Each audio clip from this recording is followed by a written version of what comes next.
first and you have a question, we're not going to address questions until the very last like 30 minutes or so of this webinar. So you may want to put it right into the Q&A when you think of it while we're hearing from Bre. And then participants can upvote questions that they would like to hear answered, because typically we get more questions than we could answer in the time frame that we have to do that. So that's how it's going to work. Welcome everyone. Thanks for taking time to be with us.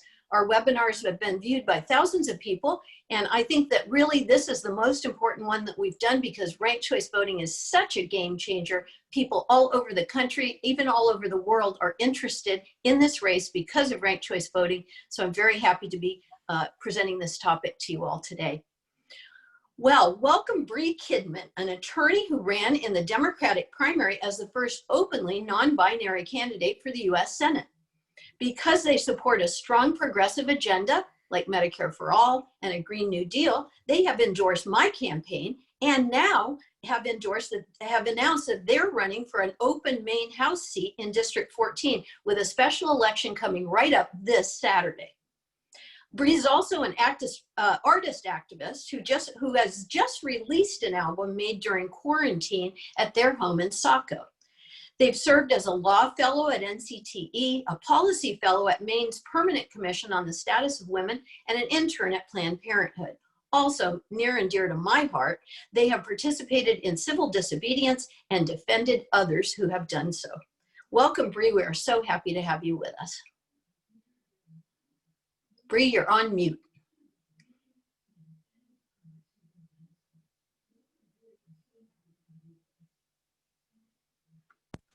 How about now? That should Much better. Sorry about that. Thanks so much for having me. It's great to be here. So ranked choice voting is really important. I would not have run if it weren't for ranked choice voting. I think that's kind of where I start. So I was a lesser known, is the term that they use, candidate in the Democratic primary. You know, in making the decision to run, there's a lot of calculus there. It's what's the landscape of the race look like? And there's a lot of strategic considerations. And, you know, sometimes, particularly when we're talking about having multiple progressives in a race, you kind of rally behind the person who has kind of the strongest base that you don't, you can stand so that you don't upset the apple cart. But I wanted to run. I thought that I had good ideas and wanted to put them out there, and ultimately decided that with ranked choice voting, there was an opportunity for someone like me who is not typically represented politically to show up. So ranked choice voting can improve the current state of elections in a number of different ways, and that's kind of the platform that I ran on, that we need to improve the state of elections. And so ranked choice voting does that in a number of ways, like restoring majority rules. So under traditional first past the post, you don't need to have 50% to win. We saw that with the LePage era. It happened more than once in Maine, where we had a governor that didn't have more than 50% of the vote. Whereas now under ranked choice voting, you have to get 50%, whether that's on the first ballot or on the second ballot, as candidates are eliminated. We'll talk more about how that works later. Chris will explain it much more eloquently than I can. So that's exciting, because a thing that I said a lot on the campaign trail, and that I'm probably going to be saying for the rest of my life, is that government depends on the consent of the governed. The effectiveness of a government, legitimacy of a government, all that depends on our consent. And when we have true majority consent, we have a more legitimate government. And we can get that by having ranked choice voting and creating a system where you have to get half or better in order to have the power to make decisions. Another benefit of ranked choice voting is that there is no vote splitting. So I kind of touched on that in my intro slide in there, because people are very concerned in voting, particularly in an election like this one, where it's critical to get certain candidates out, about what will happen if we don't all rally behind the candidate who has the most resources, who might reasonably get that person out. I've talked a lot over the course of my campaign about the way that money plays into the system, and the way that we frame races in terms of who has the most money as being the strongest candidate, when in actuality, it doesn't really have anything to do with it. When we're looking at policy, and if we're looking strictly at policy, and I would argue that we should be looking strictly at policy when we're looking at who's making decisions, because that's the most input that we have in how the decisions are made. we need to be focusing on that and not on, the horse race. So with ranked choice voting, what happens is we can focus on those concerns. We can focus on looking at candidates for how they show up for us, looking at candidates for the policies that they support, looking at candidates for how they put their money where their mouth is and really do what they say they'll do. And we don't have to worry about, oh, well, if we don't vote for this one person, then the bad guy wins, because you can vote for your heart first, and then you can rank any number of other candidates, depending on how many are in the race, before the person that you really don't want to be there. And what it does is it creates room to show up as a voter and as a candidate. It creates room to show up by, wow, that was a brain lapse. It creates room to show up by saying exactly what you feel on your vote. I think a lot of people are kind of pushed into voting for candidates in a way that manufactures our consent. When in actuality, like if I were to vote for Joe Biden first, if I were to rank Joe Biden first, right?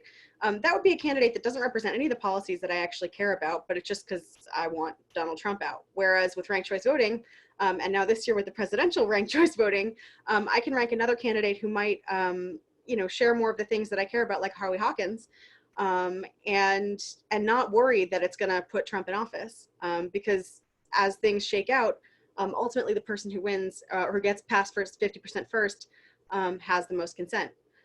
That kind of is the same thing about minimizing strategic voting. The kind of push to vote for, who can win, who has the most money, who hits these traditional markers of what a candidate should be.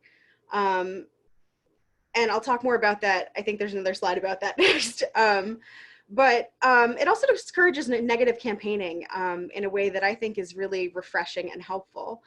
So over the course of the primary race, there were a series of debates. And what was really cool for me was being able to have a debate where it was me, where it was Betsy Sweet, who I was very close with, where it was Lisa, and where it was Tiffany Bond. And the four of us consistently showed up, where all the candidates were invited. Not everybody showed up, but what happened was you had four candidates who agreed on a lot of things, disagreed on some, and who were able to kind of talk more in depth about those issues. We're able to collaborate on making sure that people were able to hear those issues being discussed, because they didn't necessarily make it all the way to the big money narratives. And we're able to support each other. We're able to say, like, yeah, I like what that person is saying. And, like people who think the way that I think, like maybe you should look at this person too. I think Betsy and I in the primary had a lot of that, where it was like, hey, I understand, like, here's the differences between us. But ultimately, like, drawing people in towards a pool of ideas rather than saying, this is the only candidate who can win and you have to vote this way. It makes it less fruitful to do things like run endless attack ads. It makes it less useful, less valuable to spend millions and millions of dollars just saying, like, this guy is a bad guy for some petty reason that nobody cares about. Because that doesn't really incentivize anybody to show up for you. It doesn't make anybody more interested in you. And in fact, the only way that system continues to work is if we don't use ranked choice voting. If we don't use ranked choice voting, and if we say, oh, it won't change the outcome, it doesn't matter, then we make space for that kind of pattern, that annoying pattern of back and forth attack ads to continue kind of unblocked, because it comes from a two-party duopoly. Like, the two-party duopoly creates a system where everyone profits by saying the other guy is the bad guy and you have to go with us to stop the bad guy. But it doesn't really leave space for people to say, well, wait a minute, who's the good guy? Or who has something that I do want? Who has something that I do want to do? And hey, here are some people who have things that you do want, and this is why you should kind of rank these people in order of how you agree, so that we can come to a decision as a society about what we actually want to represent us, rather than sort of just doing fear-based, endless back and forth. In that sense, it also provides more meaningful choice to voters. There are studies out there that show that once people are elected, they don't really listen to the public at all. Congress will do what they're going to do. If they're going to pass a law, it'll pass 30% of the time, regardless of whether it's the most popular law to have ever been proposed or the least popular law to have ever been proposed. Public opinion has zero statistical impact on what a sitting legislature does. So, you know, the kind of pushback on that is, well, you get to vote, that's your say. And in ranked choice voting, what that means is we have a meaningful choice of what we want our legislators to do. It's no more, you know, this guy or that guy, kind of binary black and white, good, bad thinking. Instead, it's, here are some policies that I want, and I'm going to rank this person first because this person's share of the votes will show how many people are really prioritizing the things that they're talking about first. And it promotes reflective representation in that regard as well, in that it, I think ranked choice voting, if it really, once people are really on board with it, not scared of using it, feel comfortable with it, feel like it's something that once we start seeing the outcomes of it and the ways it can impact races and pull people to not only vote their heart, but people who feel like they haven't been represented by the two-party duopoly and who felt kind of disenchanted by voting, when it starts drawing people in to vote who haven't felt like they wanted to vote, because who cares at this point. When we start getting everybody on board and participating in democracy more fully and really voting their heart and showing their values, I think it sort of pulls the whole system to a place where we have to be accountable to what people want, because they'll vote that way, and we'll get a better sense of what people want, as opposed to the two-party kind of winner past the post, where it's people are really only voting what they don't want, like voting against what they don't want.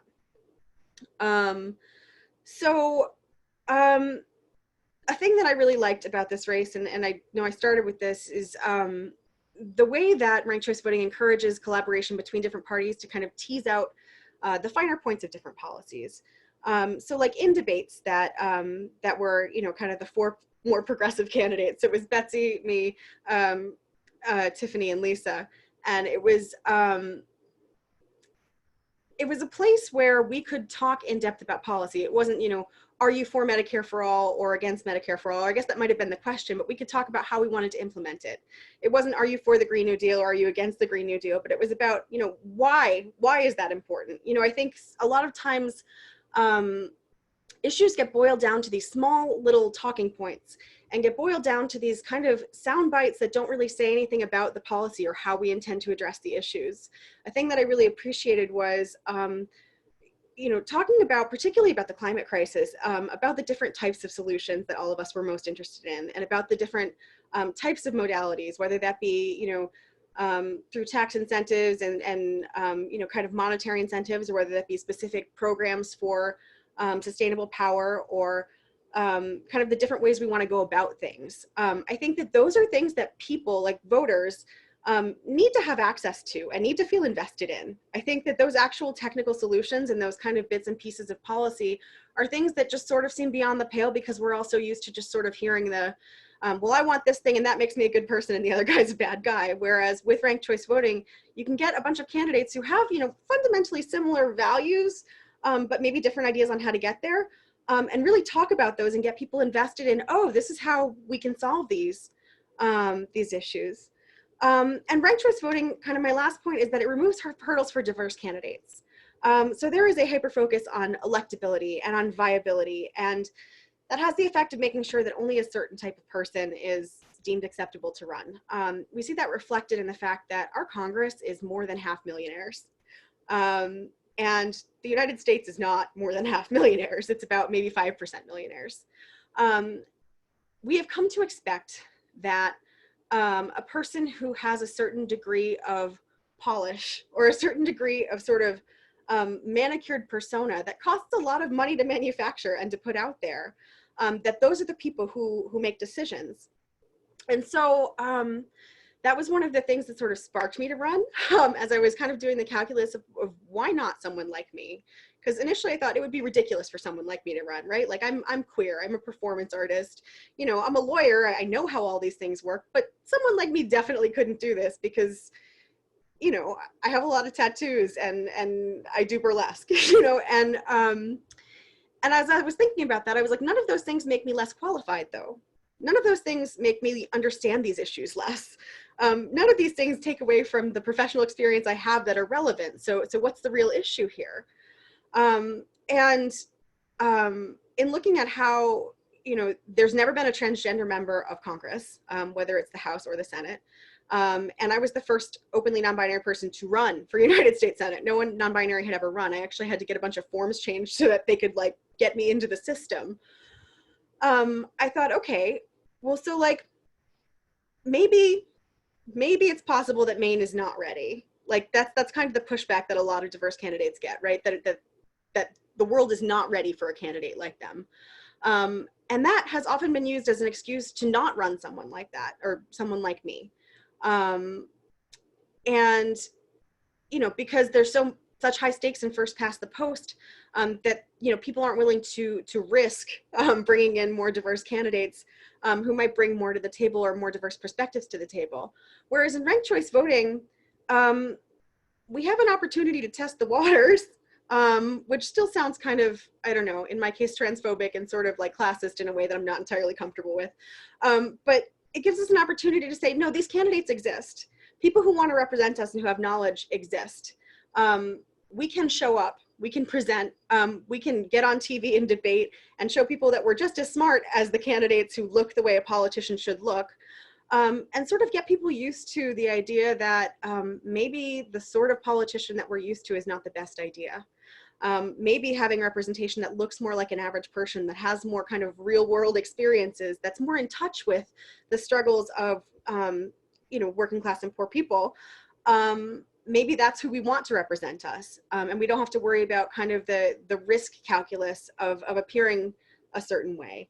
And I think, again, it provides an opportunity to shift focus to policy and to make space for us to focus on, what will this person do for me? It's not who this person is. It's not who this person's fighting against.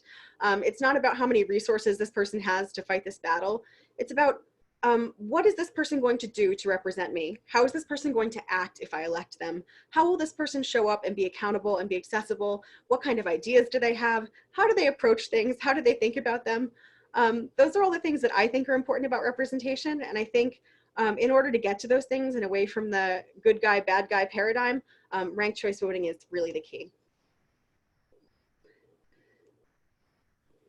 Thanks so much, Bre, for those thoughts. I felt confused there for a minute because you were making such an eloquent case for the fact that under ranked choice voting, we don't have to have negative advertising and campaigns where two candidates are just tearing each other apart. And I was thinking, but wait, the race that I'm in has two candidates that are ignoring ranked choice voting, tearing each other apart, and just have put out this barrage of millions, tens of millions of dollars of negative advertising. So I was feeling like Bre must know something that they don't know. Bre understands something they don't understand. Lisa, it's almost like the people who have power in the current power structure have a vested interest in making sure that that power doesn't get redistributed at all. Well, I can see how it's almost like that, but haven't we, the people of Maine have spoken at the polls, not once, not twice, but 3 times strongly in favor of ranked choice voting. So I'm still a little bewildered by a strategy that ignores ranked choice voting, but thank you for bringing that up. I'm sure we'll have some questions about that later. I can see some questions. So again, if you've joined us late, welcome. Feel free to use the chat to converse with each other during the presentations. But if you have a question for any of the panelists or all the panelists, please use the Q&A function in this Zoom webinar to pose your question. You can upvote questions that you'd like to hear answered. And in the last 30 minutes or so of the webinar, we will address your questions. Well, next up is a man very close to my heart. He is the fearless Lisa for Maine campaign manager, and he is the person that makes my life worth living at this point. He threatened to quit today, but I told him I would hunt him down if that happened. He's a veteran of other successful efforts, including 2 ranked choice voting campaigns. Chris Cayer was the Cumberland County and Mid-Coast field organizer for the 2016 ranked choice voting referendum campaign here in Maine, and also the statewide field organizer for the 2018 People's Veto on behalf of ranked choice voting. Chris has a degree in business management from the University of Southern Maine and he's a whiz with spreadsheets, but really he'd rather be fishing. Welcome, Chris. Thank you, Lisa. I'm very honored to be part of this conversation. As Lisa pointed out, I have been working on ranked choice voting now for about 5 years. It's been at the center of my life, worked with a number of different organizations on this issue. And the reason that I focus so much on it is because I believe in it. I think that it really does have the potential to totally change our political landscape. I often will fall back on the Princeton University study that Bre was talking about, where political opinion has basically zero impact on whether something becomes law or not. You take something that no one supports, 30% chance of becoming law. You take something that everyone supports, 30% chance of becoming law. And the kicker here is that only accounts for the bottom 90% of voters. For the top 10%, the financial and political elite, the correlation between the two things is actually 1-to-1. And this is because the candidates that we are electing are beholden to special interests, and big money can buy votes in our government. So I always felt like if we wanted to change the way that, if we wanted to change these issues that we care about, Medicare for all, Green New Deal, if we want to see these things actually put into place, that we need to change the way we are electing our candidates. And I think ranked choice voting is how we get there. I wanted to start today by just talking about the mechanism of ranked choice voting, because what I've found is that when people understand how the votes are counted and tabulated, that the wheels start spinning, and they actually really can start to understand all the different benefits that it has to offer. So this is what a ballot looks like. It's not quite exactly like this on the Maine ballot. You actually have, instead of check boxes, little circles that you fill in, like your high school standardized testing, basically. But it's the same idea. You've got your candidates on the left, the rankings across the top. In this instance, you can see that green got the first choice vote, blue was second, yellow was third, and red was fourth. So it's pretty easy to fill out the ballot. And then on election day, all of the votes are tabulated. First, they just look at first choice votes. And if someone gets the majority, 50% plus 1 of the first choice votes, then the election's over. The ranked choice voting doesn't come into play. They don't look at second or third choice votes, and a winner is announced. But as you can see in this instance, no one has reached that majority. Red is in first place with maybe 35% of the vote, but no one's quite reached 50. So what happens in this case is the last place candidate, yellow, would be eliminated. And if you voted for yellow with your first choice, your vote's going to shift over to your second choice. So in this instance, voters who picked yellow as their first choice, it looks like the majority of them ranked green second, and the votes were redistributed, and that put green into second place. So green did a better job of reaching out to yellow's second choice votes. They move into second place, but still no one has reached a majority. So the process is going to continue. Right now, blue is in last, so blue is eliminated. And if you voted for blue as your first choice, or if you voted for yellow as your first choice and blue as your second choice, your vote's going to shift over to your next choice. And in this instance, you can see the same thing happen. Green did a better job at appealing to second and third choice votes. So they got the majority of blue's votes, and they pull into first place in the final tabulation. They win the election, finally get a candidate with more than 50% of the vote. So why is this important? Well, under the old system, if someone could win with a plurality of 35%, it often happened. That means 65% of voters didn't actually support the person in office. So ranked choice voting makes sure that the candidate who is elected is actually the most popular candidate. And Bre went into a lot of the other benefits of ranked choice voting as well. So why do we have this in Maine? Well, we have a long history of strong independent candidates, third-party candidates, and that means that we oftentimes elect candidates with less than a majority. So you can see here in 9 of the previous 11 gubernatorial elections, this was up to the point of the 2016 ranked choice voting referendum, 9 of the last 11 elections were decided by less than a majority, and sometimes by as little as 35, 37, 39%. The only 2 that won by a majority were in their second term. So this is often because, not always just reflective of their popularity, but because so many candidates are on the ballot, it's actually hard to tell which candidates have strong support and which candidates don't. So we've got you know, a lot of people in 2016, we'd be campaigning on this. They say, oh, this is just because you don't like LePage. They saw it as a referendum against LePage. But the truth is that ranked choice voting in Maine goes back a lot farther than Paul LePage. It was first introduced in the Maine legislature in 2001. It was introduced again in 2006 with growing popularity. 2010, it passed in Portland, and they used it successfully in 2011 to elect their mayor. It was a great example of ranked choice voting. I think there were over 10 candidates on the ballot that year, so it really showed how it can work with a large number of candidates on the ballot. And then in 2016, a citizens initiative made the ballot to bring it statewide. And this would be you know, Maine would be the first state to bring it statewide. So we ran a huge education campaign. We had a full-time canvassing team, organizers all across the state. We had ranked choice voting beer elections where you'd rank your favorite beer at a pub, or ice cream elections, hundreds of presentations. It was a big lift. It requires a lot of education to get people to change from the plurality system to a new system of voting. But in the end, that education paid off, and ranked choice voting won a historic victory at the ballot box. It was the second largest number of votes for a referendum in Maine's history, and overwhelmingly people supported question 5 for ranked choice voting. So, you know, we were celebrating on election night, yay, we've got ranked choice voting, but it was a short-lived celebration because the attacks then started. In May of 2017, the Supreme Court released a non-binding opinion basically saying, if this were to be brought to court, we're going to say that probably 3 of the 10 races would conflict with the plurality clause of the Maine Constitution. It's actually kind of an interesting history there. This constitutional amendment that caused the plurality happened in the 1880s. And back in the 1800s, the Constitution actually said that a candidate had to get a majority. But in 1880, a third party started coming to prominence in Maine. They were called the Maine Greenbacks. It was a coalition of farmers that were fed up with the Republicans and Democrats, and they ran a very strong campaign for governor in 1880. They actually came in second that year, but no candidate got a majority. So they couldn't announce a winner.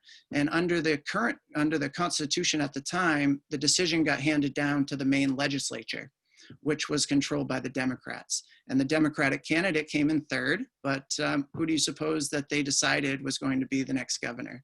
Of course, they elected their party candidate, the Democrat who came in third. This did not sit well with Mainers. There was an armed insurrection, and a Maine militia formed and stormed the State House. And famous Civil War General Joshua Chamberlain had to talk people down, and they passed a constitutional amendment shortly after saying that from now on, the candidate with the most votes will win. But I always found it interesting because the spirit of that was to essentially have better representation, to keep the legislature from interfering with the elections, and that's in the same spirit of ranked choice voting. So, you know, again, we've had this opinion in 2017, October, during a special legislative session, the Maine legislature, who just didn't want to deal with the ranked choice voting mess, said, okay, we're just going to postpone it until 2022. You've got to pass a constitutional amendment before then, and if not, we're getting rid of the whole thing.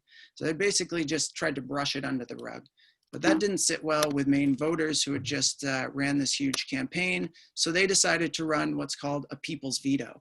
Essentially, this allows Maine voters to override a bill that the legislature passes by going through the referendum system.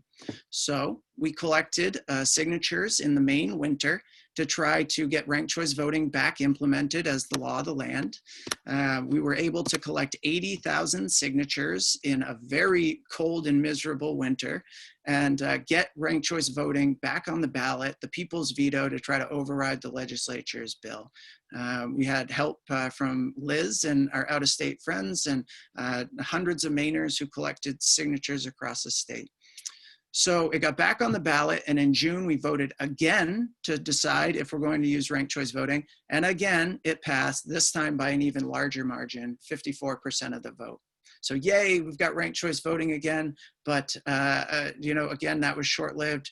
We had several attacks since then. Republican Bruce Poliquin in November of 2018 had actually come in first in the initial rankings in his House run in the 2nd District, but ended up losing to Jared Golden after the ranked choice voting count.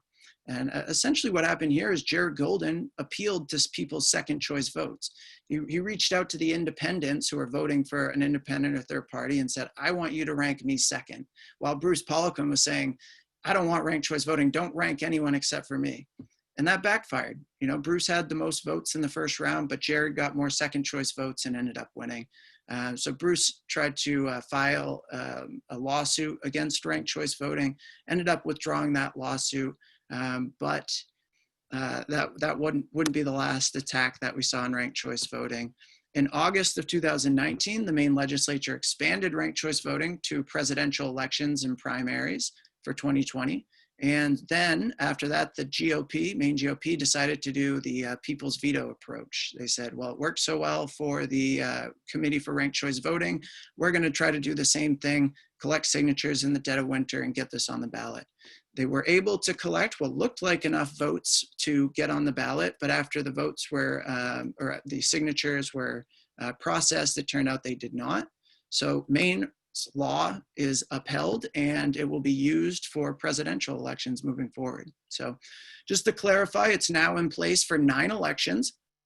That would be primary elections for Maine House, Maine Senate, Governor, US House, US Senate, and President. And it's used in the general election for US House, US Senate, and President. So it's going to be used. This is a major election coming up. The US Senate race has national focus because of this. There are 4 candidates on the ballot. Ranked choice voting is a major part of this election.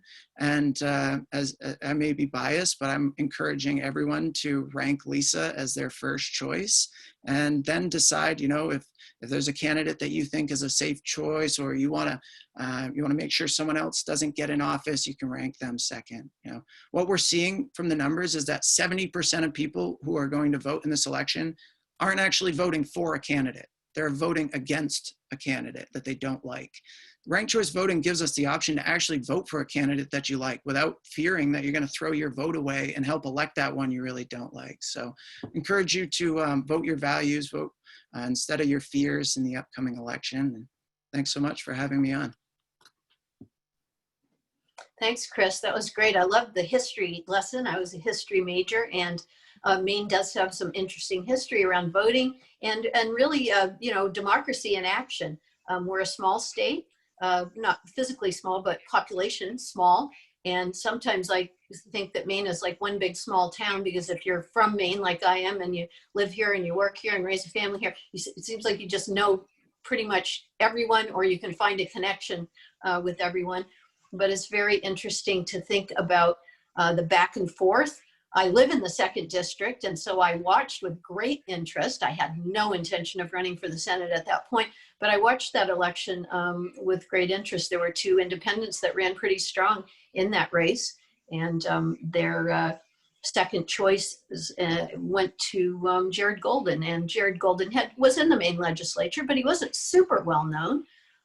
He was young, and the incumbent was another unpopular conservative, but the 2nd District is pretty conservative. So it was very, very significant that ranked choice voting expressed the will of the majority of the people in that election. And that's really what it's designed to do. So we often use that example to explain to people that are scared. There's a lot of fear. There's a lot of fear out there. They're scared that the unpopular incumbent will get back in again, and they're really, really focused on that. And I often will say, well, if someone ranks me first, they are unlikely to rank the very conservative, unpopular incumbent second.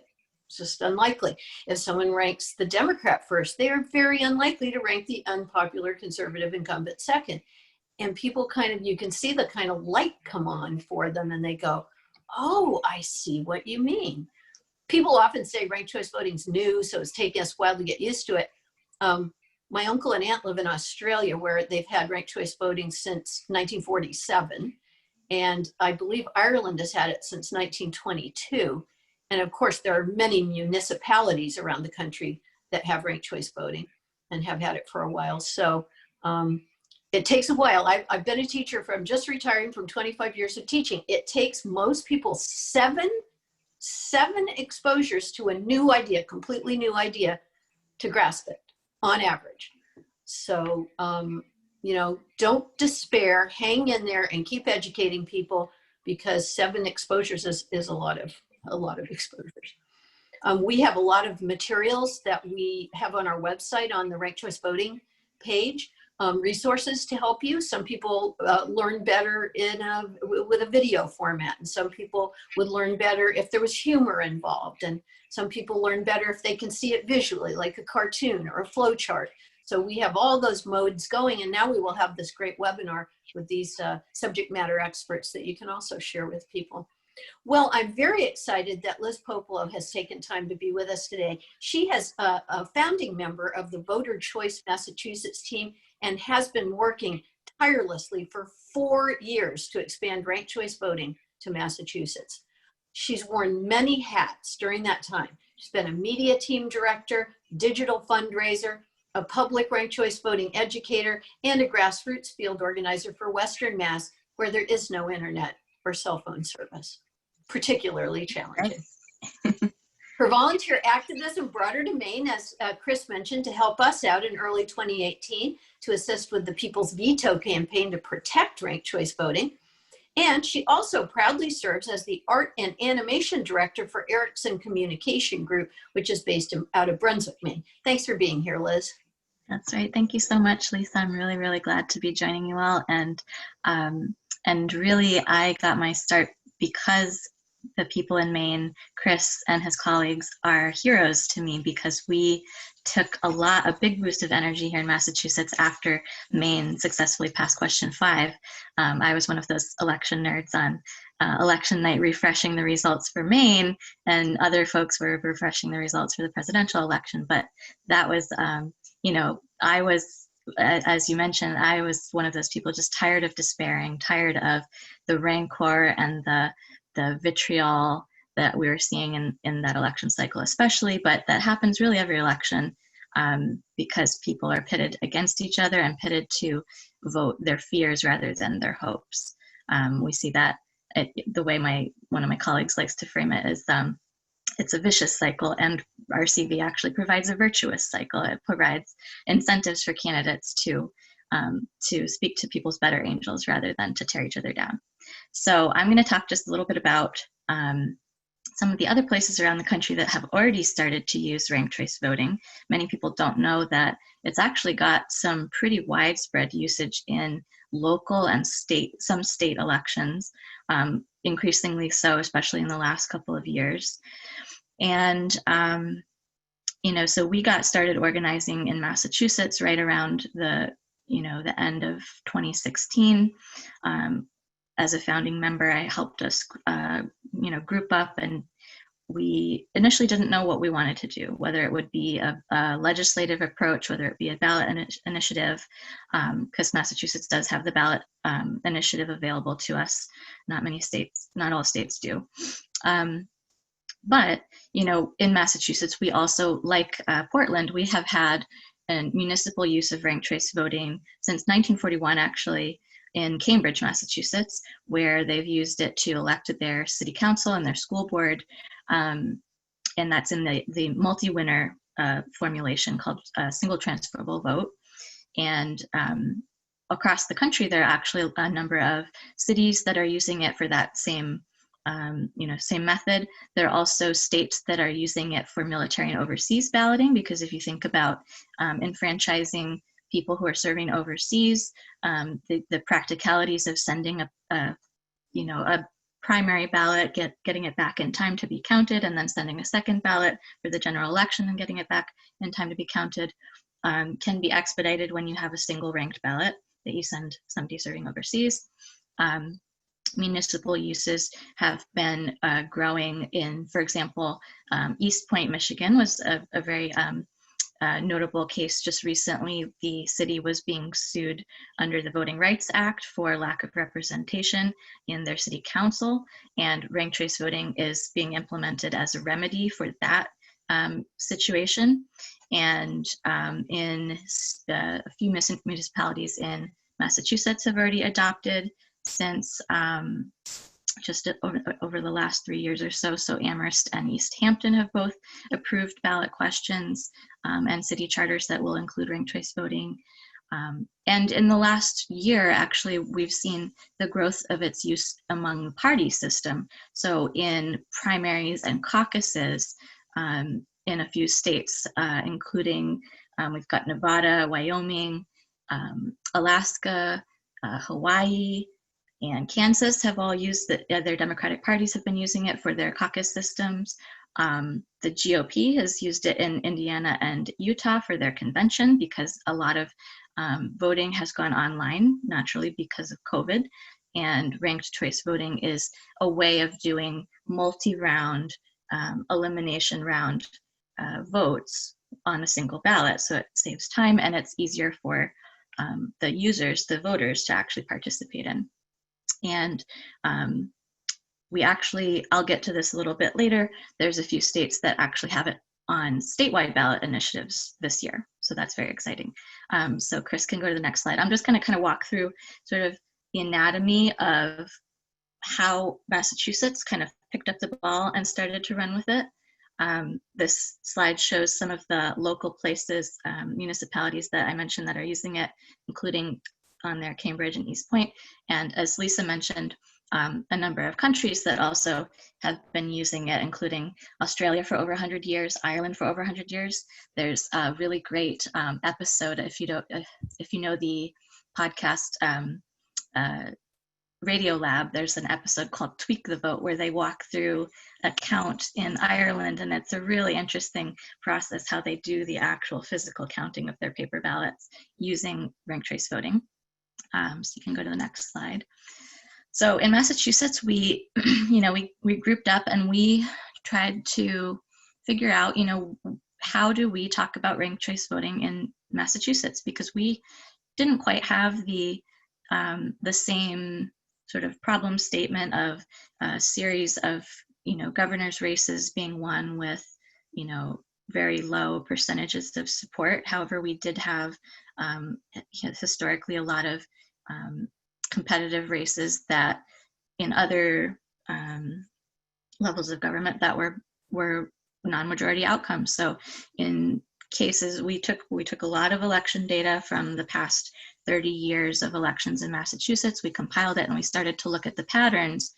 And you can see on this slide, over 41% of the people who win office in Massachusetts initially win without a majority of support. And that's because of the vote splitting problem, where you have, anytime you've got more than 2 candidates on the ballot, it can happen, right? It's not just on presidential ballots, it's not just in state races, it's all across the board. So next slide. So we decided to start talking about this with just at a grassroots level, start to tell people about, hey, have you ever had this experience where you felt pressured to vote for a lesser of 2 evils? Or have you ever felt like your vote would be wasted if you didn't pick somebody who was a front runner or somebody who was electable, so to speak? And we found that as we talked to people, that really hit home for many, many folks have had that experience in voting.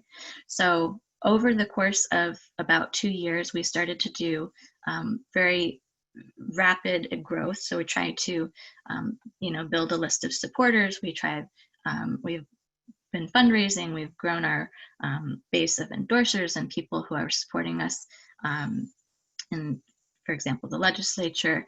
You can go to the next slide. We have done some initial legislative work. We've filed bills.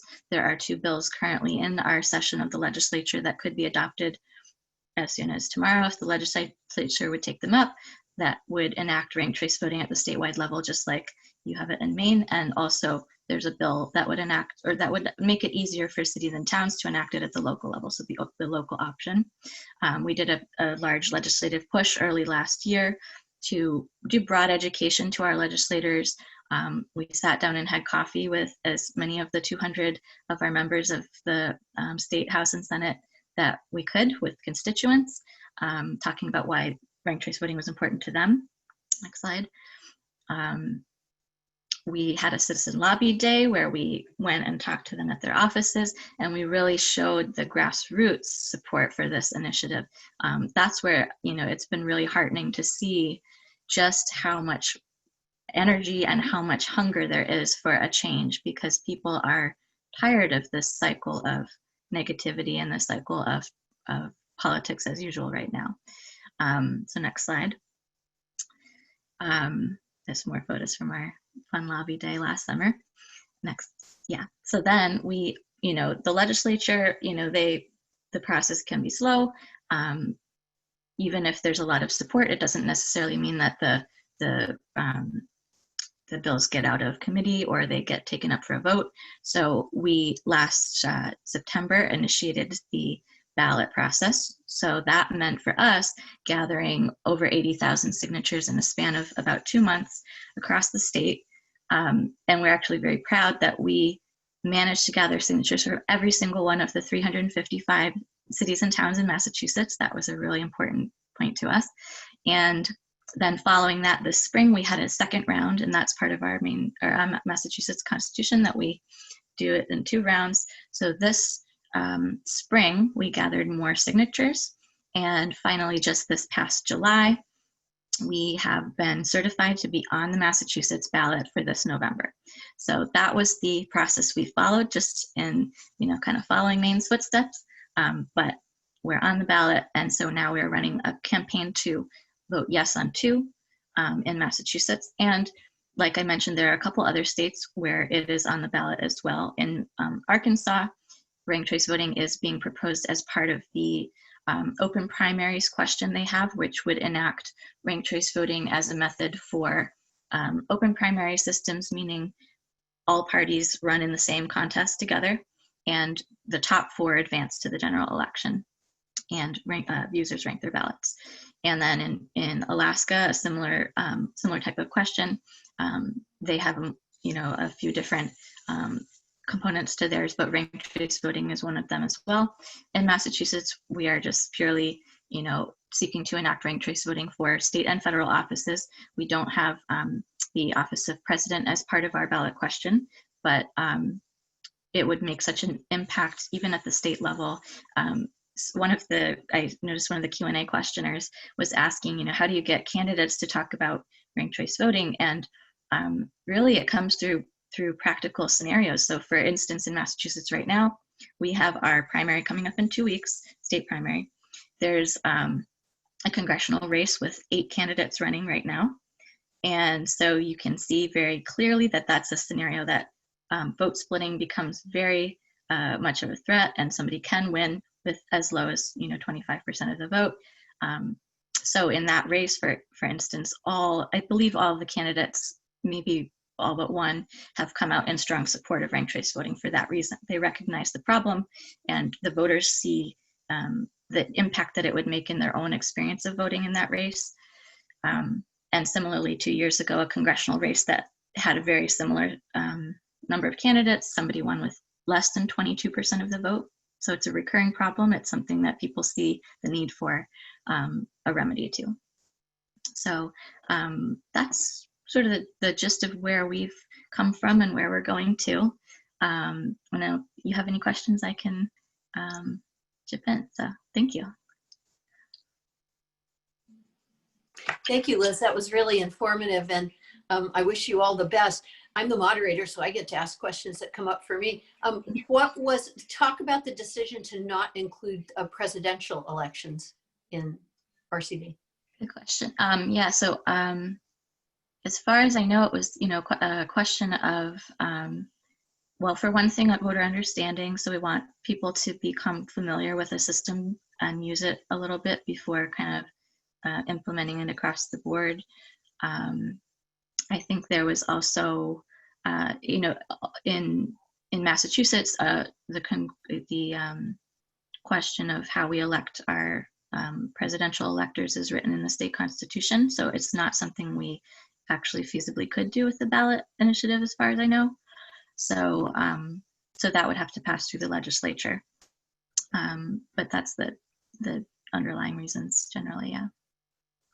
Thanks for explaining that. Yeah, we're pretty excited to have ranked choice voting in this upcoming presidential election here in Maine, for reasons I probably don't need to explain to our audience. Well, thank you, panelists. You've been very informative and interesting. I know that we've got some folks that would like to pose questions.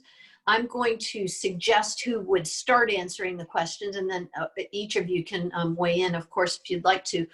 Our first question is from Tom Johnson, and I think Liz had seen it in the chat there. How can we get candidates to advocate ranked choice voting on the campaign trail?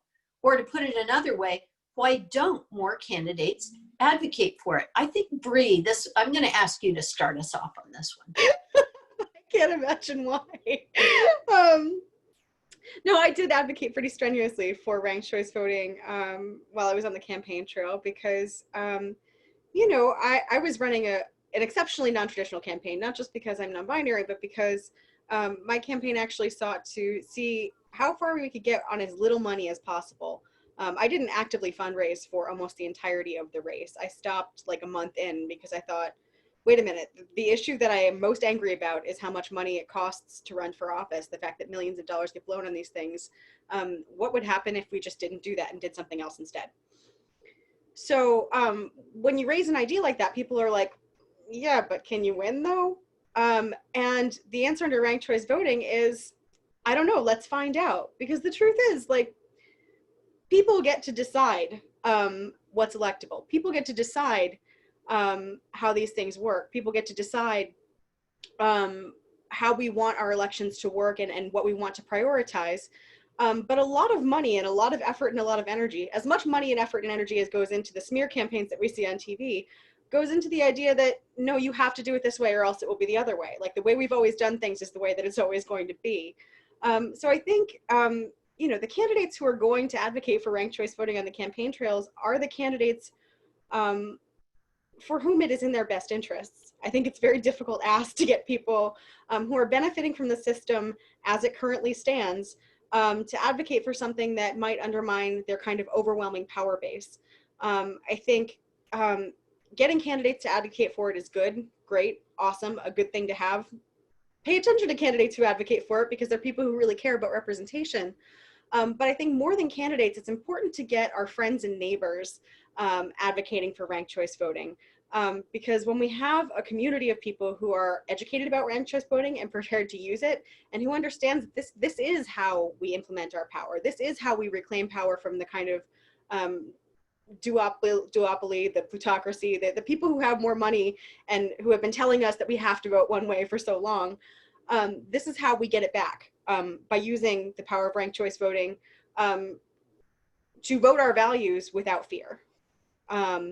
So that was a long way to say, like, look at candidates who do, some candidates do, but the candidates who don't, like, be wary of them and make your friends and neighbors do it. Make your friends and neighbors talk about it more. Great, thanks, Bre. Chris or Liz, do you have any thoughts on this subject about how do we get candidates to advocate for it, or why don't they? Yeah, I can add a little insight there. You know, sometimes it's as simple as just they haven't been asked about it yet, and they need a little time to get familiar with it. And, you know, in part of our growth as Voter Choice Massachusetts, we would attend a lot of town halls and speak to candidates who were out on the campaign trail and ask them, you know, have you heard of ranked choice voting? Do you have a position on it? And sometimes just, you know, not in any kind of aggressive way, but just politely asking if they're familiar with it. You know, telling them why you personally support it is a great way to start building more buy-in around it, just among candidates. You know, they oftentimes just don't get asked, and so it's never a bad thing to politely ask them, you know, to support it. Thanks, Liz. Chris, did you want to weigh in on this one? Pretty much a second what I've heard from Liz and Bre.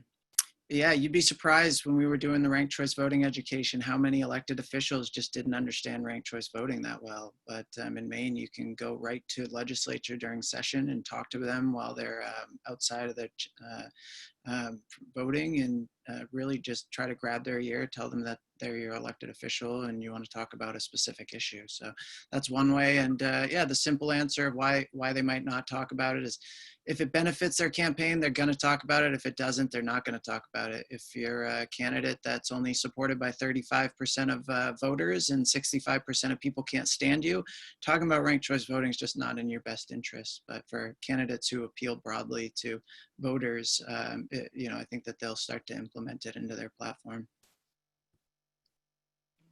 Thanks, Chris. People often say ranked choice voting is too complicated. It's just, I don't want to talk about it. I don't want to have it because it's too hard to understand.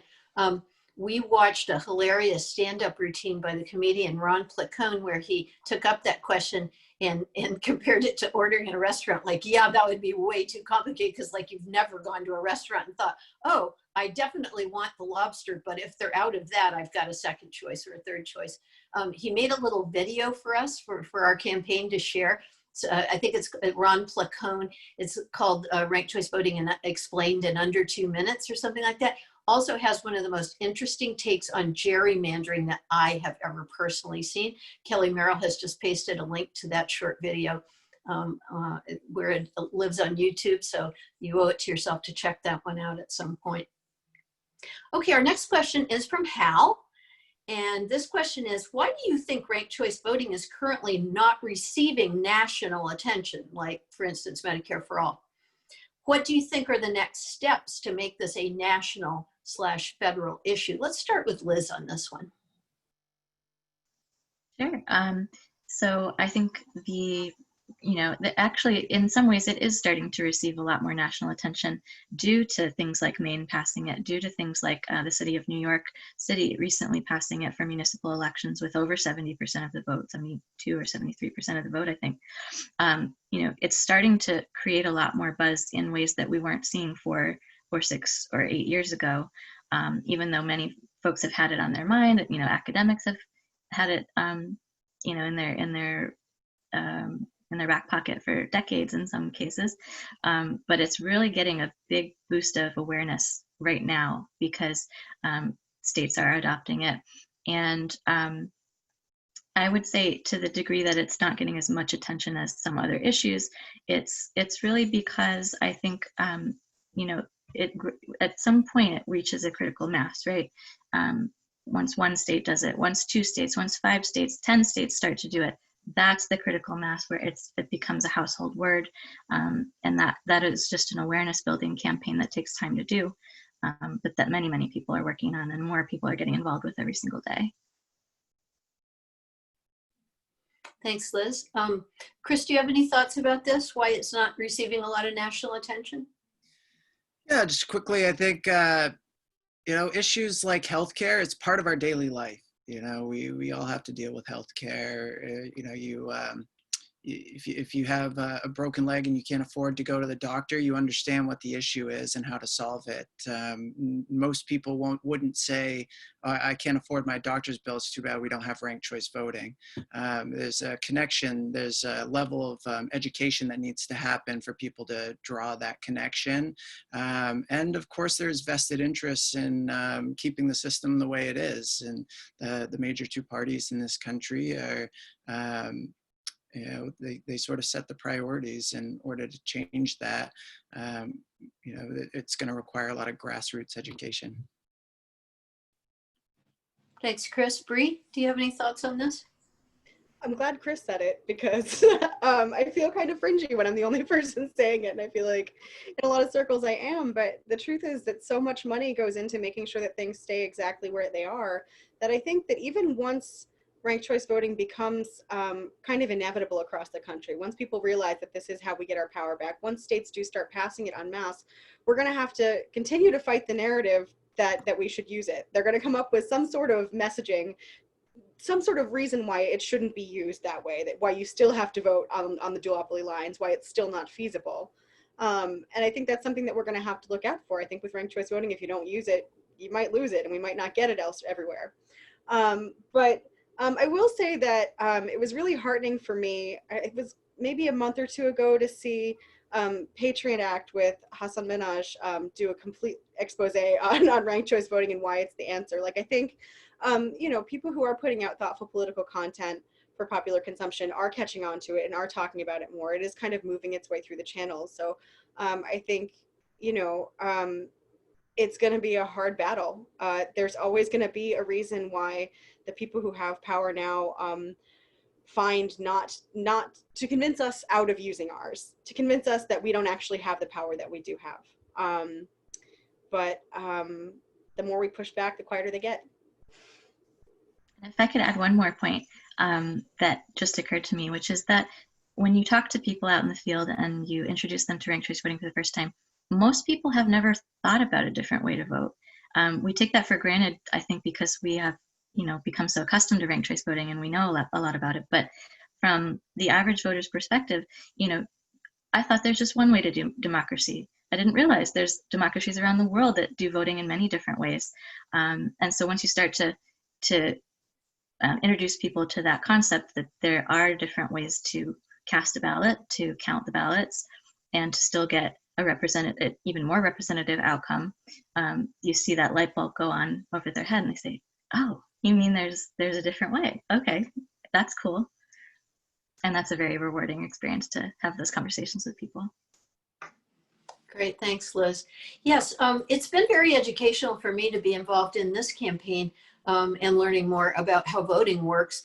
I, of course, always voted, but I didn't work on any campaigns, you know, to reform voting. One of the interesting things to me is I just retired from 25 years as a teacher, and education is being reformed constantly. There were at least 3 or 4 major reforms that went through in the 25 years that I was teaching, yet voting, there seems to be a lot of resistance to reform. Of course, there's a big investment in false dichotomy. From the moment we're born, we're divided into 2, you know, sort of arbitrary groups and assigned to one or the other, and on it goes. So that kind of thinking about, you know, that the false binary, so to speak, is part of what we're talking about. But one of the things that I really learned on Super Tuesday here in Maine, we stood outside the polls and gathered signatures to get ballot access. And many of the, it was the Democratic presidential primary, and many of the people that were coming to vote were disappointed because the you know, candidates that they wanted to vote for had already dropped out of the race. Now, in a ranked choice voting situation, your vote is not lost. If you had ranked first someone that later dropped out, no big problem, you know, then your second choice vote goes in, or your third or your fourth. And that was an aspect of it that I had not thought about before, but it's a very important aspect of, you know, if voting is the way for the people to make their voice known in the representative form of government, then the more representation, the better, right? And the more voice, the better. More voice, more choice is one of the ranked choice voting slogans that I think really speaks to what it's all about. Okay, our next question is from Tim Den, or Denny. I'm not quite sure how to pronounce his last name. The latest Time magazine had an article about Maine's lobster industry. Only the Democrat and Susan Collins were mentioned. Shocking, I know. How do Greens get noticed if major media is shutting us out? So maybe how do third parties get noticed if media is shutting us out? Anybody? Go ahead, Bre. So in the primary that I was in, there was a handpicked candidate, and everybody talked about her like she was the only person in the race. And that was the Democratic candidate, right? And what I did for almost the entire time that I was running was every time I caught an article like that it came up kind of in across my consciousness, I wrote to the journalist and said, hey, the way that you're talking about this race kind of makes our democracy less valuable. And sometimes it worked, sometimes it didn't. Like, it's not going to work with everybody. But I think it's important for us, you know, as people who are reading news and who are getting information that way, to really kind of push back on journalists who are covering races in ways that that center the duopoly, that center power as it is. Because one, some of them may not have thought about it any other way and have kind of just accepted it as inevitable. Two, sometimes they're constrained by editorial decisions that are kind of above their head, and they're told to cover things in a certain way. But I think regardless of the circumstances that kind of cause them to write in that way, I think the more people push back, write letters to the editor, write letters to the journalists, and say that they want equal coverage for candidates, and to stop prioritizing things in the way that they are prioritized, or stop framing them like a financial horse race, and start covering the actual issues. I think the more likely it is that we might see coverage that reflects the fuller picture. Thanks, Bre. Chris or Liz, do you have some thoughts about this? Sure. Yeah. You know, I think we've touched on it a little bit, but the current system is set up in a way that you know, the major parties have a vested interest in keeping things the way they are, and a lot of the other organizations have vested interests in keeping things the way they are.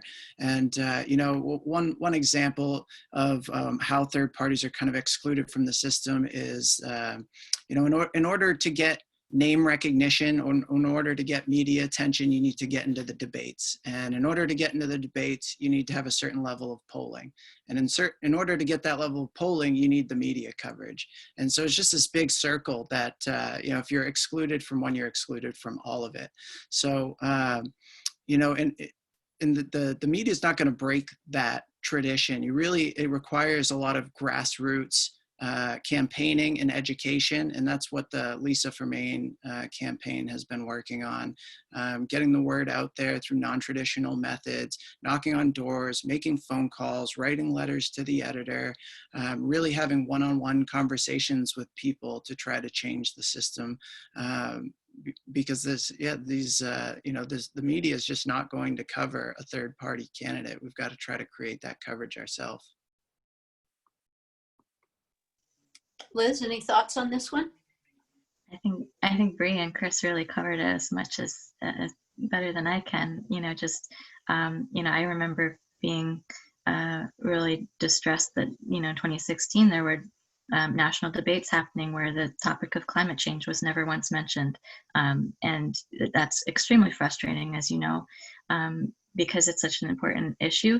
So I think the more candidates that start to champion those issues that nobody else is willing to talk about or take up, and force, you know, whether it's through independent media or through public media, force those questions onto the national dialogue.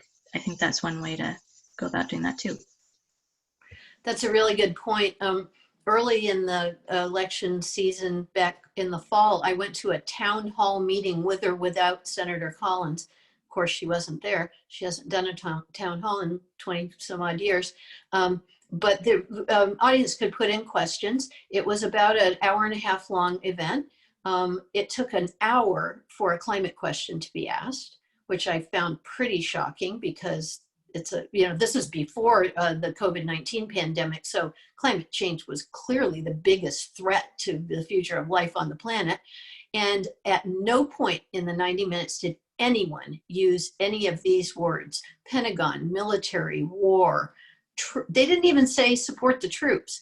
It was clearly forbidden to mention the thing that the US Congress spends well over 50% of the discretionary budget every single year on, which is the Pentagon. Whether there's a D or an R after the name of the person in the White House, that's where the money goes. But nobody could mention it at a town hall meeting.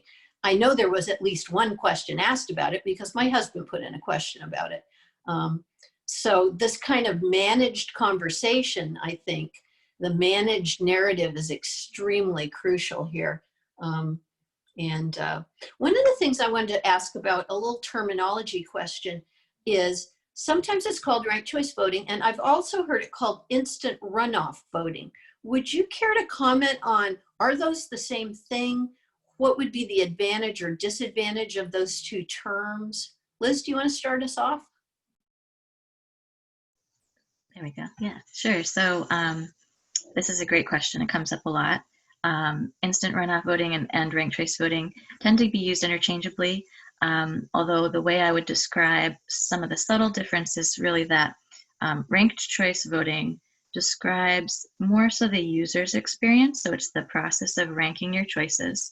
And instant runoff voting refers a little bit more to the methodology just of how it's counted, the instant nature of having a runoff election with those votes after they're cast.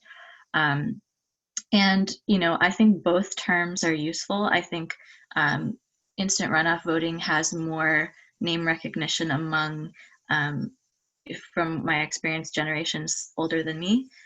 You know, sometimes going out and canvassing in the field, I'll say, hey, have you heard of ranked choice voting? And they say, no, what's that? And I say, have you heard of instant runoff voting? And they say, oh yeah, of course. So it's just kind of just a name change that seems to have happened over the years to make it more accessible to the user's experience of voting. Great, yeah, it's all about point of view. We also have a question here. Also, how does single transfer voting work? Is that how, that seems to be something different. Could you comment on that, Liz? Sure. So single transferable vote refers to the process of using a ranked ballot, just like you would with instant runoff voting, but instead using it to elect multiple people to office from the same ballot.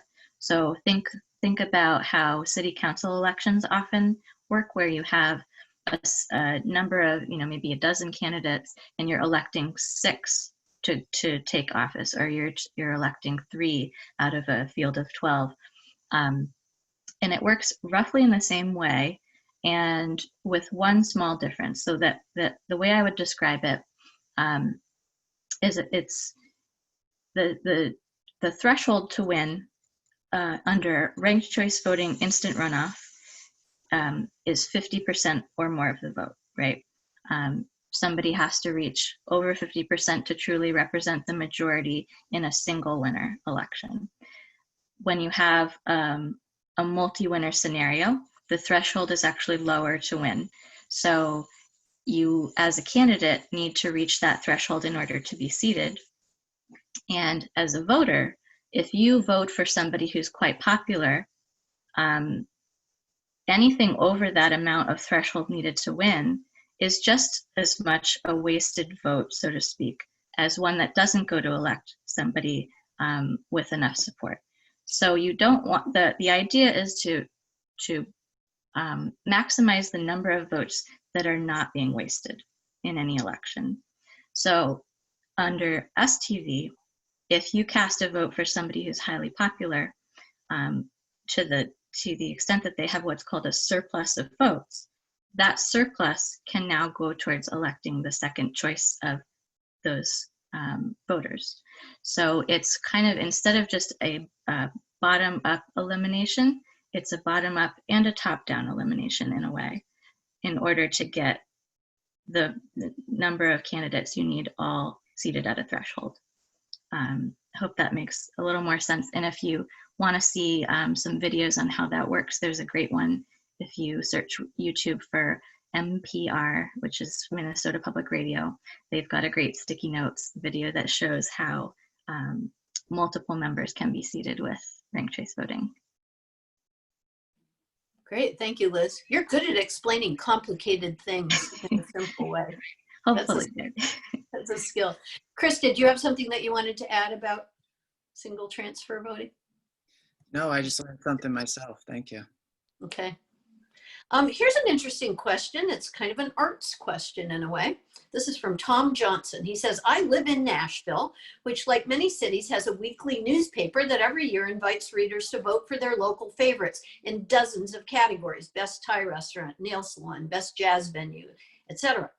I've thought for a while that these polls, if these polls were used to use ranked choice voting, that would go a long way toward getting the general public familiar and comfortable with it. What is the best way to pitch ranked choice voting adoption to the Nashville scene? One concern I anticipate, along with the reaction of merchants advantaged by vote splitting, is how much more labor intensive conducting the poll would be for the paper's staff compared to simple plurality voting. I would be interested to know your all's thoughts about this idea and about the challenges of RCV implementation for non-governmental balloting exercises of this scale. Chris, you want to take a crack at that one? Sure. So the tabulation really isn't that much more difficult. I know when we kind of explain it, it may sound like it would require a much heavier lift, but there are, there's still a lot of municipalities in Maine that hand count their ballots, and they have a system for making an initial count so they can announce winners instantly or, quickly. There are systems that are set up, computer systems that easily can tabulate the winners. So especially for something, like a business running a mock election, it's actually very easy. We did a lot of these in the campaign where we would rank favorite kinds of ice cream, favorite kinds of beer. Sometimes you'd have, 10 people voting. Sometimes you'd have hundreds of people voting. And you can do it, pretty easily just by putting ballots in different piles and then, eliminating the smallest pile and then moving the stacks onto the second choice votes. You can do it electronically very quickly. So, and how to go about that?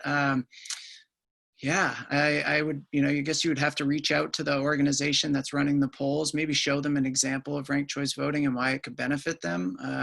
On the political landscape, it usually starts in the legislature, and if it doesn't pass in the legislature, what's happened is they usually take it to a ballot initiative. There's a whole process there, but yeah, I'd reach out, and if they are curious to talking to someone, I'd be happy to speak with them to talk about ranked choice voting. Great, thanks, Chris. Anybody else have ideas about, I think it's a great idea, isn't it? I've used ranked choice voting in the classroom with students, making important decisions like, what movie are we going to watch the day before vacation? Why not use ranked choice voting? That way, as the teacher, you definitely know you're going to make the choice that has the most support from the students.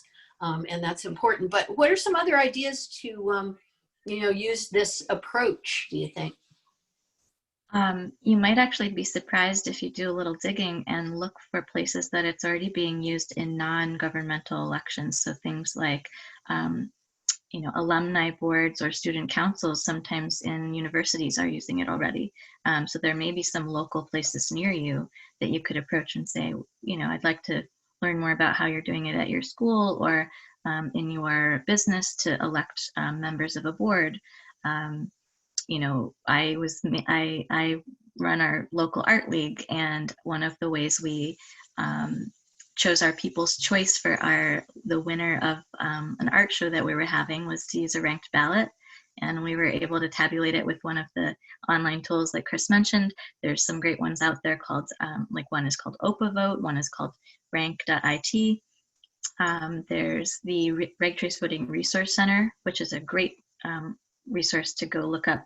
They have lots of tools you can use, and you don't even need to download, just ways to do it online. So you can definitely approach different organizations that you're already involved with and say, hey, could we be doing this in a better way? Thanks, Liz. Bre, you're a creative person. Have you used ranked choice voting in any creative ways that you want to tell us about? I'm trying to think. I don't think I have, although now I kind of want to. That sounds like fun. I tend to keep art and politics as separate as I can, although it's iffy. But I think, when the question was asking about how to pitch it, that the first thing that came to my mind was, a good democracy should be hard work.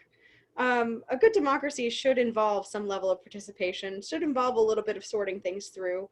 That's how you know that you're really taking the time to listen and to hear things. And maybe it's not as vital when it's, your favorite ice cream parlor. Maybe it's not as life or death, but I think, if you're really interested in hearing what people really think, it is going to take a little bit more work, and I think it's worth it. It pays in knowing that you've really gotten to the bottom of it. Great, thank you. Okay, we probably have time for one more question, and then we're kind of nearing the end of our time. We have 10 minutes left. This question, we may not be able to answer it, but the question is a very important one. When will the legislature amend the state constitution to reflect ranked choice voting? I presume they mean in Maine. Chris, Bre, do you know, or Liz, have you heard any rumbling? Do you know anything about that? This is a hard one. Passing a constitutional amendment is a lot harder than passing a referendum or a legislative bill. It requires 2/3 vote in the House and Senate, and then it goes to the Maine people for a referendum. So I guess when 2/3 of the Maine legislature supports ranked choice voting, they will bring it up, but we're not there yet.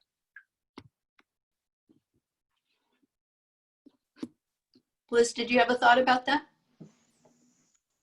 Not so much, but what Chris said is correct. It's really a process, and the more we keep on it, the faster we get there. Right. So pertinent to Bre's race for the House, representing Saco, I believe, or part of Saco. If you're watching this and you live in Saco, then you want them in the House because they will be sure to support that constitutional amendment. So we're almost out of time. And I think that Chris has one more slide for us. Is that right, Chris? I don't think so. There's a slide at the very end after, there we go. Yeah. So this is part of a very successful graphic set that our campaign shared about a week ago. It was worked on by the team. There were like 10 slides in it. This was the final one. It has been shared now 1,000 times on Facebook. People reached out to me and said, this is the best explanation of ranked choice voting I've ever seen. I think now this webinar perhaps might be the best explanation of ranked choice voting that you've ever seen. But if you need something graphic and visual that you can share on social media platforms, if you look on the Lisa Savage for US Senate Facebook page or any of our Twitter or Instagram accounts, you'll see this deck and it's there to be shared. Obviously, we may need to vote absentee this year. And so it's already time to request absentee ballots here in Maine. And so you can go ahead and do that and then decide for yourself whether you're going to hand carry it to your town clerk. That's what I'm planning to do with my absentee ballot because of the irregularities in the way the post office is being run to affect the election. Some people will choose to vote in person. Some people will choose to mail their ballot. But we hope that everyone listening here values their vote and will participate in the November election. So I think that we're going to hear from Bre last, certainly not least. Bre, do you want to? Yeah. So one thing that I forgot to include in my pitch about why it's important to candidates is that ranked choice voting also kind of takes some of the emotional turmoil out of endorsements as a candidate when your race is done. So there's this sort of expectation or pressure that if you ran in a primary, that you will fall in line and that you will endorse the person in your primary. And in this race, that wasn't something that I felt comfortable doing, particularly because Lisa was in the race saying all of the things, the major policy points that I felt were most important. Lisa was there saying them, and the person in my party, was not saying those things. So Lisa, for example, is the only opponent of Susan Collins in the race right now who supports Medicare for all, who supports a Green New Deal, and who is explicitly for ending endless wars. So having ranked choice voting kind of allowed me to step outside the fall in line or else party thing and say, who lines up with my values? And say, this is the person that I want to put my support behind. And yes, I recognize that that there's a party, that there's an infrastructure, but all of us together, more or less, all of us kind of on the progressive side of things or on the Democratic side of things, all of this on the tired of Susan Collins nonsense side of things, are ready to get rid of Susan Collins. And I think it's really important that we think about what we replace her with and who is going to fill those shoes and what we're going to get instead. Because the truth is, in Maine, incumbency is, I think, a higher than average barrier to get over. So the person that we put in this seat better be someone who's going to stand up for us. And I trust Lisa to stand up for us. I trust Lisa to show up for us. I trust Lisa to support the policies that most Mainers actually want. So I am excited to put my support behind Lisa. And I hope that folks who may be on the fence or who may be hearing the kind of no, we have to support the Democrat because otherwise there'll be a Republican. People who are kind of hearing that narrative and continue to circulate that narrative, stop and think about it for a second. Because the truth is, ranked choice voting is an incredibly powerful tool. But like I said before, if we don't use it, we lose it. It's important for us to understand the power that we have to make the things that we want possible. And more than half of Mainers want all of the policies on this slide. We want those things to be possible. So we have to trust that we can make it possible. And we have to understand that we are a model for other states. There are other states, doing the work to get ranked choice voting. And there's a lot of momentum behind it right now. And us using ranked choice voting to its fullest effect and voting our values and really showing up and voting for candidates who might not otherwise, who might have a vote split kind of thing, and using it to its fullest effect incentivizes the other states to get that moving. If they see us using it and if they see it working in Maine, then the incentive to get it working in their states, get it up and running, and get better candidates in the race, that spreads. But if we don't, it might be hard to push that momentum. So, a vote for Lisa is a vote for all of the really good policy things, and is also a vote to keep ranked choice voting going and to get better candidates across the country. Thanks so much, Bre. I'm reminded, I'm old enough to remember when the old saying was, as goes Maine, so goes the nation, because we used to have the first primary of the season. That's not true anymore. But the Maine state motto is Dirigo. And even though I slept through most of the Latin classes that I took my first year at Bowdoin, I know that that means I lead, and it would be really super. It's fun to see the map that Liz showed us with Maine as the only state that's colored yellow statewide RCB. So yeah, we would really love to see that. Chris, did you have some closing remarks? Yeah, thank you everyone for attending. This was a great conversation. Thank you, Liz and Bre. I learned a lot. It was really wonderful to be on a panel with all of you. Yeah, this is an amazing opportunity to not only spread ranked choice voting, but to vote your values, to stand up for what you believe in, to not be ridiculed for voting for a third party or an independent, to be told that you're throwing your vote away. This is an opportunity to elect someone who's truly representative of the people, who cares about the same issues, who doesn't take money from corporations and lobbyists, and it's too good to pass up. So I encourage everyone to rank Lisa first on their ballot, to check out more information about the campaign at lisaformaine.org. And yeah, thanks everyone for being here. Great, thank you, Chris. Liz, did you want to say some closing remarks to our audience? Sure. I only wish I could vote in the Maine Senate race, but I'm down here in Massachusetts, so I can just only await the good things that will come when we have ranked choice voting here, and we're able to, again, like you said, truly vote for our hopes, vote for what our conscience tells us to vote for, and really be able to build power and build coalitions around issues and things that we care about, platforms that are important. So someday we will get here. Thanks, Liz. I can't tell you how many people have said to me, oh, I wish I lived in Maine so I could vote for you. Well, I can't also tell you how many people have donated to support our campaign or volunteered from afar if they're not in a position to make a donation. But if you are in a position to donate to our campaign, we would very much appreciate it. I don't accept money from corporate lobbyists, corporate executives, or those super PACs that launder corporate money so candidates can take it and claim they don't. It's lisaformaine.org. There's a donation page there, or you can mail a check. The instructions are there if you like. And we would love to have you volunteer. There's an action page. You can put your name and contact info in there, and someone will be in touch with you to find out what your skills are and how you'd like to get involved. So we're in it to win it. And I thank you so much for being with us this evening. This has been a great experience. We've all learned something. And so be well, everybody, and get ranked choice voting where you live. Bye-bye.